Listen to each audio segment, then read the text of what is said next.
네, 여러분 안녕하세요. 모아경제연구소 김민성 전문가입니다. 최근에 시장이 들쑥날쑥 굉장히 어지럽게 개별 장세가 이어지고 있는데요. 그래서 그러다 보니까 혼자서 대응하기가 어렵다라고 하시는 분들이 굉장히 많으신 것 같습니다. 개별 장세를 응용해서 계속해서 매매를 도와드리고 있는데 어제도 대성장투 가지고 이제 8% 정도 수익을 냈고요. 오늘도 마찬가지로 개별 장세를 이용해서 빅텍 8% 수익을 내면서 꾸준하게 안정적으로 매매를 하실 수 있게끔 도와드리고 있습니다. 저 같은 경우에는 단기 트레이딩이라고 해서 수급이 막 들어올 때 급하게 들어가서 급하게 매도하고 못 따라가는 그런 매매를 할까봐 걱정하시고 단타를 피하시는 분들도 계신데, 저 같은 경우에는 수급이 들어오기 전에 차트 만들어 놓고 순환매가 올 수 있는 그런 종목들을 좀 조용할 때 들어가서 빠르면 당일에 매도를 하기도 하고요. 2, 3일 정도를 기다리면서 짧게 매매를 하는 경우도 많습니다. 누구나 직장인을 다니시는 분들도 안정감 있게 따라오실 수 있게끔 리딩을 도와드리고 있으니까 혼자서 어렵다라고 하시는 분들은 오셔가지고 많은 도움 받아보시길 바라도록 하겠습니다. 오늘 여러분들이랑 얘기를 나눌 내용은요, 지금 SK 하이닉스랑 삼성전자랑 차트만 보더라도 이격도 차이가 굉장히 많이 나고 있죠. 똑같이 반도체에 대한 모멘텀을 가져가고 있는 대표적인 기업인데, SK 하이닉스랑 삼성전자, 특히 삼성전자는 대한민국 가장 커다란 대기업으로서 반도체 산업에 좀 수장 역할을 많이 하고 있었죠. 그래서 삼성전자가 빠지면 코스피가 하락할 정도로 많은 시장의 여파를 가져가고 있고, 대한민국 국민 주식이고 반도체의 모멘텀을 가장 많이 가져가는 기업인데, 최근 들어서 AI가 수요가 급증하기 시작을 하면서 반도체에 대한 기대감이 계속해서 커지고 실적도 많이 나타나기 시작을 했는데, SK 하이닉스는 어마무시하게 상승을 계속해서 하고 있고요. 삼성전자는 좀 옆으로 더 누워서 더 천천히 올라가고 있는 모습. 최근에는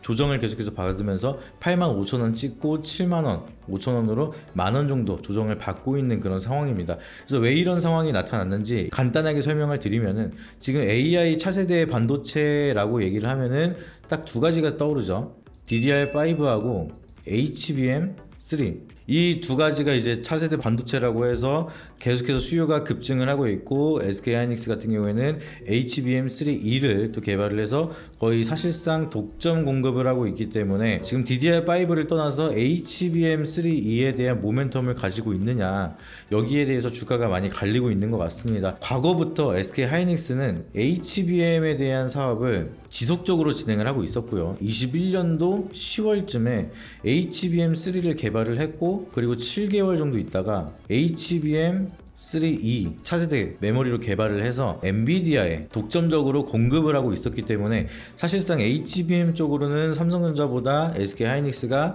좀 선두에 앞서 있다, 이렇게 보시면 되겠습니다. 여기서 추가적으로 지금 HBM 모멘텀을 또 많이 가져가고 있는 게 바로 한미반도체거든요. 한미반도체도 어마무시하게 상승을 했죠. SK 하이닉스 같은 경우에는 7만원대에서 21만원대까지 올랐지만, 한미반도체 같은 경우에는 만원에서 17만원, 거의 10배거 이상 빠른 가파른 상승을 보여주고 있는 그런 흐름입니다. 근데 한미반도체도 이렇게 강한 상승을 보여주는 이유가 결국에는 TC본더, 이 장비에 대한 수요의 모멘텀 때문에 올라가는 건데, 이게 또 HBM을 만드는데 가장 필요한 기계입니다. 그래서 이 장비가 반드시 필요한데, 이거를 SK 하이닉스에 독점 공급을 하고 있어서 SK 하이닉스는 엔비디아에 독점 공급을 하고 있고, 그러면은 HBM3E가 계속해서 수요가 증가를 하다 보니까 TC본더에 대한 수요도 더 늘어날 수가 있으니까 같이 밸류체인이 엮이면서 강한 상승을 만들어내고 있는 상황이다라고 보실 수가 있겠죠. 이것도 마찬가지로 삼성전자는 조금 악연이 있습니다. 한미반도체랑 삼성전자랑 악연이 있어서 근 10년 동안 아예 거래가 없었는데요. 그 이유가 삼성전자 자회사 세크론이 있습니다. 세크론에서 TC본더를 만드는데, 이 TC본더를 만드는 기술을 한미반도체에서 빼돌려서 사용을 하고 있다라는 특허 소송을 하고, 그거를 인정을 받아서 한미반도체가 승리를 했습니다. 그러면은 지금 세크론은 기존에 있던 TC본더를 만들기가 어려운 상황이고 새롭게 개발을 해야 되는 상황인데, 근데 또 한미반도체에 대한 TC본더가 수율이 굉장히 잘 나와서 다른 업체 거를 또 사용하기도 어려운 상황이에요. 사실상 한미반도체가 SK 하이닉스를 독점할 수 있는 게 이 기술력 하나 가지고 독점을 하는 거고, 이 TC본더를 공급을 못 받다 보니까 삼성전자는 HBM 쪽으로 성장 모멘텀이 더 위축이 될 수밖에 없는 상황이었다, 이거를 비교해서 생각을 하시면 되겠습니다. 그러면은 DDR5는 또 둘 다 모멘텀이 강하지만 HBM3E 같은 경우에는 이렇게 명확하게 차이가 나다 보니까 주가에서도 거기에 대한 반영이 나타나기 시작을 하면서 삼성전자보다 SK하이닉스 한미반도체가 강하게 모멘텀이 만들어질 수밖에 없다. 이거를 먼저 이해를 하시면 되겠습니다. 근데 최근에 한미반도체가 또 갑자기 급락이 나타나기 시작을 했죠. 그래서 급락이 나타난 이유가 TC본더를 독립적으로 공급을 하고 있던 입장에서 갑작스럽게 한화 정밀기계에서 TC본더를 공급하겠다라는 경쟁자가 나타났다라는 이슈가 나타나면서 한미반도체에 대한 독점 공급이 꺾일 수가 있겠다. 그러면은 이만큼에 대한 파이가 있는데 이거를 한미반도체가 이거를 다 독점적으로 먹고 있었다면은 이제는 뭐 요 정도만 뺏기더라도 기대했던 실적이 깎일 수밖에 없으니까. 그리고 삼성전자 같은 경우에는 지금 거래를 안 하고 있으니까 삼성전자가 대규모 TC본더에 대한 투자를 뭐 한화라든지 아니면은 자기가 가지고 있었던 세크론 쪽으로 투자를 더 많이 해서 TC본더에 대한 독립체제를 끝낸다라고 하면은 그동안에 올랐던 이유가 TC본더 모멘텀이 가장 강했다 보니까 패닉셀이 이렇게 나오는 모습이었습니다. 근데 다행히 한미반도체 곽동신 부회장이 주가가 이렇게 급락을 하는 순간 자사주로 354억을 바로 매입을 했습니다. 자사주 매입을 하면서 이렇게 또 바로 공시가 나오고 아래 꼴이 달면서 주가를 좀 하락을 방어를 시켜줬는데 굉장히 좀 주주 친화적인 흐름을 보여주고 있죠. 계속해서 주가를 상승을 하고 있는데 이렇게까지 상승을 하면은 사실 언제 팔지?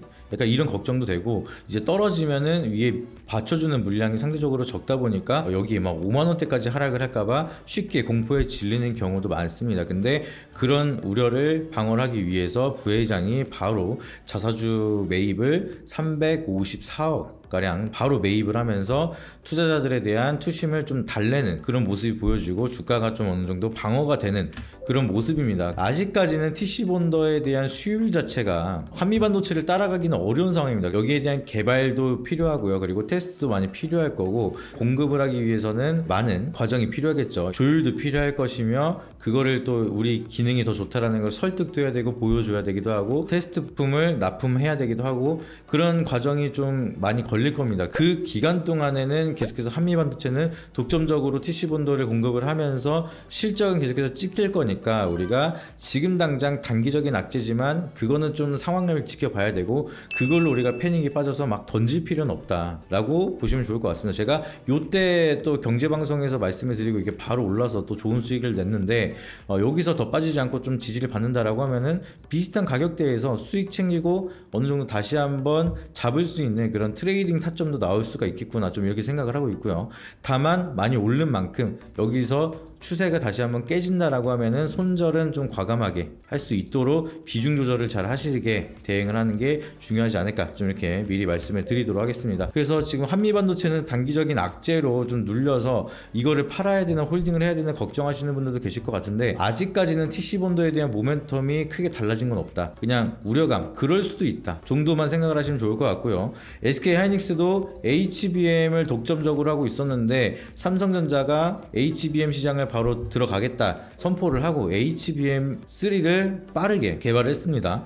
그럼에도 사실상 SK하이닉스가 먼저 독점을 하고 있었고 좀 기능이 많이 딸렸어요. 그래서 HBM은 그냥 SK하이닉스가 완승을 하면서 주가가 계속해서 상승을 했는데 그거랑 마찬가지로 지금 한미반도체가 먼저 가지고 있는 기술력, 인프라, 자본력 이런 거를 가지고 다른 기업들이 뭐 쫓아온다 하더라도 먼저 달리고 있는 기업이 유리한 거는 맞으니까 한미반도체, TC본더에 대한 모멘텀 해가지고 우리가 투자를 한다라고 하면은 다른 종목 뭐 저가 매수도 좋지만 그래도 한미반도체, TC본더에 대한 모멘텀 자체가 사라지지 않고 HBM3E에 대한 모멘텀이 계속해서 수요가 많을 거다라고 예상이 된다라고 하면은 한미반도체는 거기에 대한 장기적인 모멘텀을 보면서 끌고 가셔도 저는 나쁘지 않다라고 생각을 하지만 물론 지금 가격대에서 막 크게 매집을 하고 뭐 비중을 크게 실으면서 떨어졌을 때 아무런 대응도 못할 정도로 사라는 거는 절대 아닙니다. 그냥 단기적인 트레이딩 관점이라든지 아니면은 과감하게 손절할 수 있는 그런 구간 정도로 방향으로 생각을 하고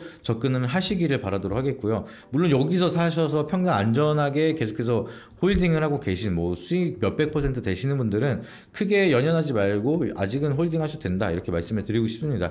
이거 계속해서 가는구나 그렇게 생각을 하고 에코프로라든지 에코프로비엠, 포스코홀딩스 작년에 2차전지도 이런 차트 그리다가 끝도 없이 가니까 포모 현상 나타나면서 막 사다가 결국 고점에 물려서 반토막 나신 분들 많이 계세요. 그러다 보니까 아무리 좋은 기업도 차익 매물이 쏟아지기 시작을 하면서 갑작스럽게 대외적인 변수가 나타난다라고 하면은 그 주가에 대한 방향성은 아무도 장담할 수가 없기 때문에 항상 리스크 관리 하시면서 좋은 기업은 맞지만 언제든지 리스크가 다가올 수 있다는 것을 인지를 하면서 대응을 하시기를 바라도록 하겠습니다. 그럼 오늘은 간단하게 SK하이닉스랑 삼성전자를 비교해서 왜 이런 차이가 나타나는지 간단하게 설명을 드렸고 그 주된 이유인 TC본더를 빗대어서 한미반도체에 대한 모멘텀 간단하게 설명을 드렸습니다. 한미반도체가 급락이 나타나면서 어떻게 대응을 해야 될지 고민하시는 분들 이걸 참고하셔서 좀 대응을 하시면은 좋은 결과 있을 거라고 말씀드리도록 하겠습니다. 다음에는 더 좋은 영상으로 찾아뵙도록 하겠습니다.